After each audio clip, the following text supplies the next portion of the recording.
I'm about to tell you is going to rewrite the global financial system for years to come, potentially more than the global financial crisis. And I think that the ultimate damage, at least when it comes to a bailout, is going to be higher than the GFC. I've been on the private credit, this is a disaster train for a long time. I decided to make my voice be heard when I felt like the timing was right. As people have shown a lot of interest in what my first article that I've written, I've gotten some feeders on potential tips and understanding to help make a hive mind to address this issue that's entirely untested. I've been driven deeper and deeper into the future crisis that is to come. As we talk about BDCs and interval funds, that's all great. That's a lot of money. The real mass lies in the Bermudas. It is inside insurance company balance sheets. I would like to explain why PE companies have decided to go after insurance companies.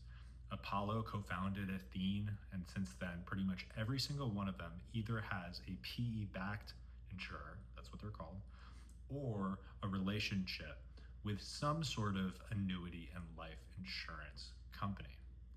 That is because they consider it permanent capital. It is not impermanent capital. What is about to come is these balance sheets that are loaded up with private loans, private debt, are about to come under fire in two ways. One, they do not have to mark to market, right? We know this throughout private credit. None of them mark to market. It is all marked to fantasy. But this is kind of like SVB. If they have a hold to maturity asset, they don't have to follow the market with that. So that's on one side. They believe they can match that to annuities where they're betting on the mortality rate. They know they're going to have to pay you out, and they just make sure that they get excess returns. The thing is, a lot that people don't understand is that these annuities are a credit to an insurance company. It's not like buying a treasury bond where your counterparty is the United States government. These are, in some cases, PE-backed insurers, and in increasingly a lot of the cases. That means you are betting on them being solvent. They are loaded with private debt. Athene is nearly at 70%. Even the lesser, the pubcos, are a little bit less aggressive because they have shareholders' best interests to answer to, versus Athene is just a profit center for Apollo. And then there's mutual funds. These are like the Green Bay Packers. The thing is, the Green Bay Packers play in the same league as the Raiders. So when you have a mutual, the policyholders own the company, but the company still has to compete in the same market. That's my point there. You have the ability on these annuities to surrender, meaning if it's in the first year, maybe you pay 7% fee, you get your money back. And it drops off every year after that for about 5 years typically. Sometimes it's different, but you can get your money back. So they consider that permanent capital. Even 1 or 2% surrenders is a huge problem for these companies, and I will explain that in a bit. What I want to talk about is how levered these companies are. The insurance companies, Athene in particular, is levered twice, over 2 times as much as Lehman was going into the great financial crisis. They put out these ratios like RBC ratio, 441% or 419%. And it sounds, 419%, what does that mean? It's 4 times more than we need. Oh, okay, that sounds great. What do you need? When Harry Truman made these regulations, it was under the Truman administration, they were anticipating an entirely different world than we have today.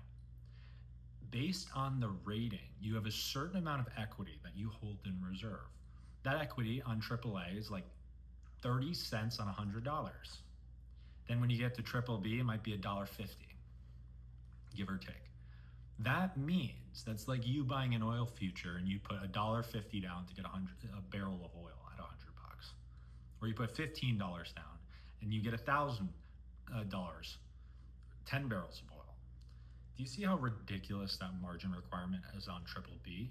But you might say, oh, triple B is pretty safe. right? No, it's not safe. The reason being is that these are rated by agencies that nobody's ever heard of. It's not Moody's, it's not Standard & Poor's, it's not Fitch.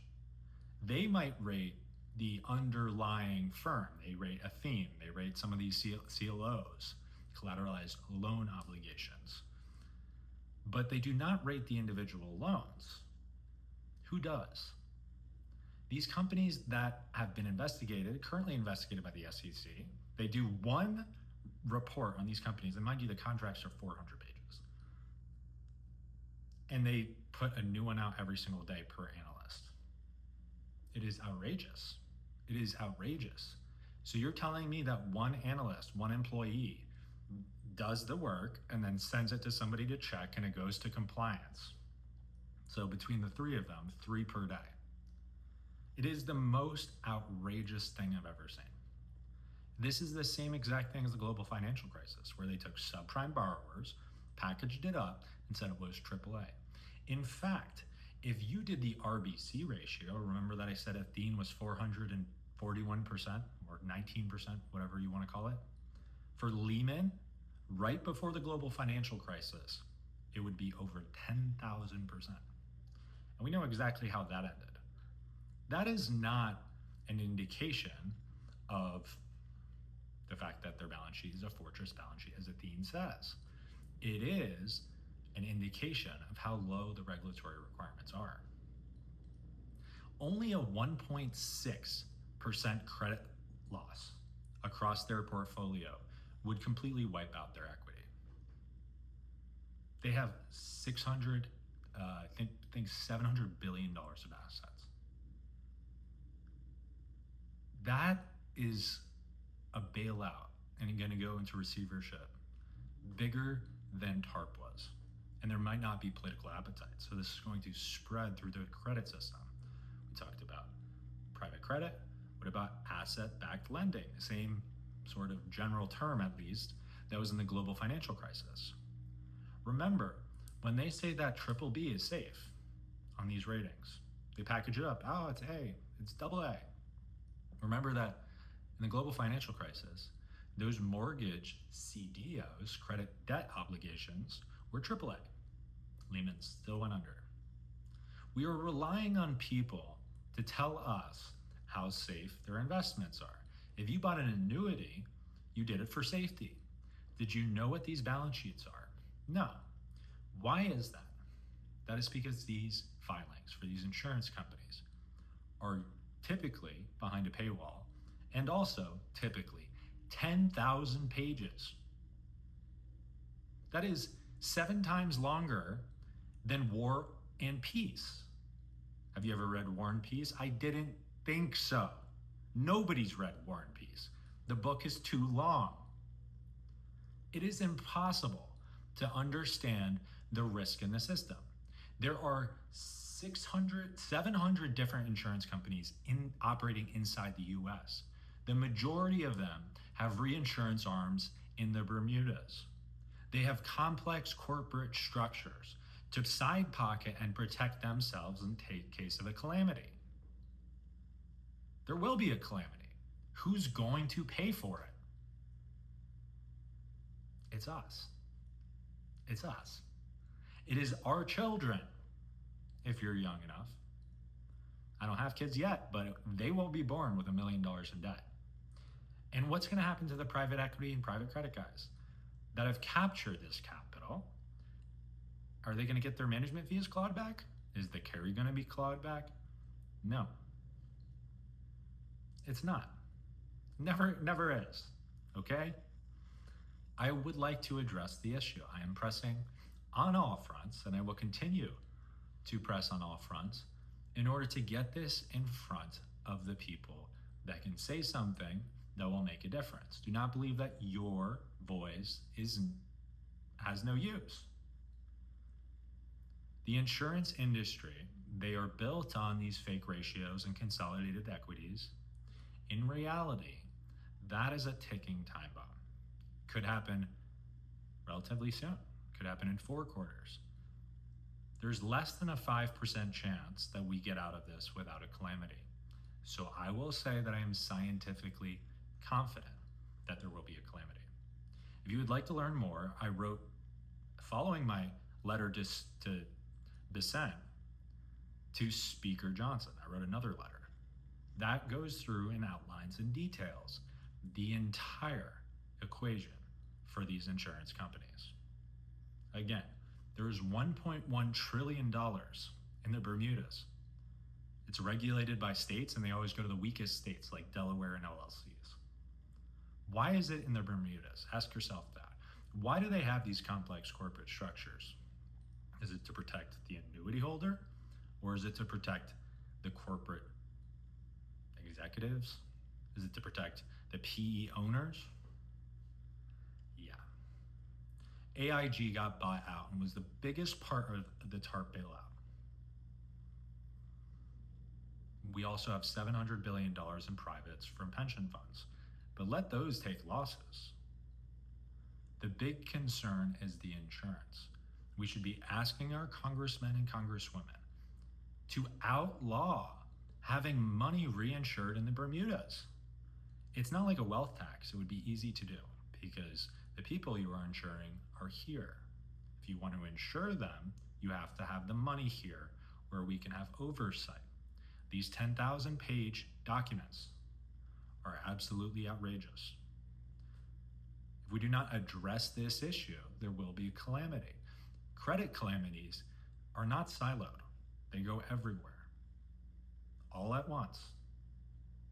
We're going to be looking at problems in real estate, mortgages, ABLs, and private credit all at the same time. That's how you get a global financial crisis. We are coming from a place where a lot of people believe that there's a bubble in AI. I think there will be a bubble in AI. I think some of these companies are highly, highly overvalued and potentially overlevered. But in aggregate, I don't think it's a bubble. But then you go into the real estate market. Go to Canada, go to the UK, go to Australia. Here, what is the average home price to the average wage? It is essentially higher than it's ever been. It's come down in the past year. Not much. You've got to understand that if you have a rolling credit disaster, there's nothing the Federal Reserve can do. They can try to backstop everything, but it will be a decade of unwinds. That is a lost decade. And it's not going to affect the boomers. It's going to affect us. It's going to affect our children. Everything that they try to do to save this is not going to work. Just like everything Japan's central bank did in the 90s did not work. We must address this and bring this back into the country and look through it. A lot of this stuff needs to end up on bank balance sheets because at least banks are regulated. There's a reason why the shadow banking sector has grown. It's because of Dodd-Frank. The administration, Trump, Bissett, all of them, they want to deregulate banks. My proposal is fine, but you have to take on the private credit on the balance sheets, and you have to decide what you're willing to pay for that. And we need to re-underwrite a $3.5 trillion industry. And by extension, the $9.4 trillion that is tied to that in private equity. I believe that this is a ticking time bomb. I believe this is the next global financial crisis. It is up to us to decide how painful it's going to be, because I have scientific confidence that it is coming. What should you do with this information? Number one, go on Twitter. Read both letters, all the articles I've come out with, and share them if you feel inclined. There is a reason why social media is an asset for to inform a populace, and that's exactly what we must do. So read them, think about who would like to also read that, and then try to shoot it up your power channels. If you're in college, send it to a legal or finance professor. Just send a little note. Hey, I think you should look at this. I'm really interested in your thoughts on this. Send it to your congressman or woman. We must take ownership. We can't expect other people to do it for us. I have gotten this out to millions of impressions so far. I need some more help, and ultimately, somebody needs to take the baton. If you are worried about asset prices, you ask me. I can't give you financial advice, but I can say cash is the safest place to be. It is my opinion that it's the only safe place to be, at least until the Fed starts panicking and then you can buy bonds. Corporate bonds, not these private unmarked bonds. I would probably just buy treasuries. I am asking you to go find on Twitter these articles. It's also on Substack. It's also going to be on LinkedIn. Decide for yourself. Maybe you think I'm wrong, but also, don't you think that you should figure it out? You've now been on this video for 16 minutes. It will take you just as long to read one of those letters. And when you walk away from it, I would like to have you ask yourself, what should I do with this information?